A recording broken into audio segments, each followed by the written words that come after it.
Hey, so there's been a spike in heart disease, and people can't figure it out. And anything that happens over the last 4 or so years, some people are going to blame COVID, some people are going to blame the vaccine. So we're going to ask a doctor. Fahmi Farah's back on the show. Hey, Dr. Farah, welcome back to the James Show. So in this study, what do you think as a doctor is the culprit here in the spike in heart disease deaths? Hey there, it's great to be back on your show. Yeah, I think it's multifactorial, this spike that we're seeing. Certainly COVID did have something to do with it. Hang on. Did you say multifactorial? Yes. Instead of has a lot of factors? Yes. I think there are more than one thing that's probably contributing to the statistic. Doctors are funny. Go ahead. It's funny you call me out on that word. Well, factorial, I'm like in my math brain, I'm like, oh, well, that's a mathematic function. But no, we're not talking about math factorials. Anyway, go ahead. I'm amused by my doctor friends. I have other friends that are doctors, and they talk like this, too, and it cracks me up. So anyway, go ahead.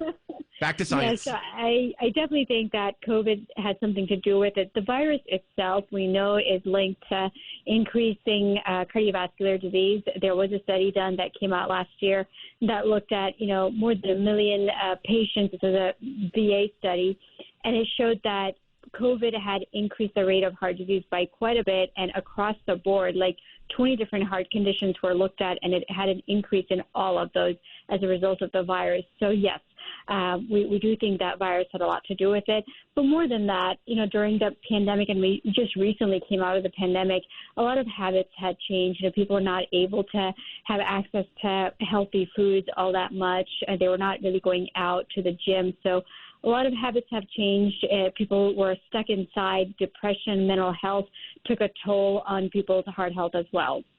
So in the comment section, I think more than half of the people are pointing the finger at the vaccine. Can we attribute or deny that the vaccine's involved? It's highly unlikely that the vaccine is the cause behind the increased rate. It's more likely to be the virus itself. They don't go into that in the study, though. How do we know that? We know that from other, we have been studying the virus for some time and the vaccine. And true, like we do know there have been some reported cases of heart conditions, as a result of the vaccine. For example, we did see cases of myocarditis as well as heart failure in certain instances with the vaccine. But those are very far and in between, very rare incidences. But the vast majority actually benefited from the vaccine, and the majority of the heart condition and heart issues that have come about, the data thus far has linked it to the virus more so than the vaccine. How much of this, if you are concerned about heart disease, can be ameliorated by exercising on a regular basis? I know people hate exercise. It's the worst thing in the world. People would rather have bariatric surgery or rip half their guts out or take a shot that makes them sick or just anything but exercise. Exercise is crucial for your heart health. And I tell people, it's true that every 34 seconds, one American dies from heart disease. It is the number one killer. But the silver lining is that 80% of heart disease is preventable if you do the right things. And two of the major things of doing those right things would be diet and exercise. So you're absolutely right. There's no way around exercising to get a heart healthy, body.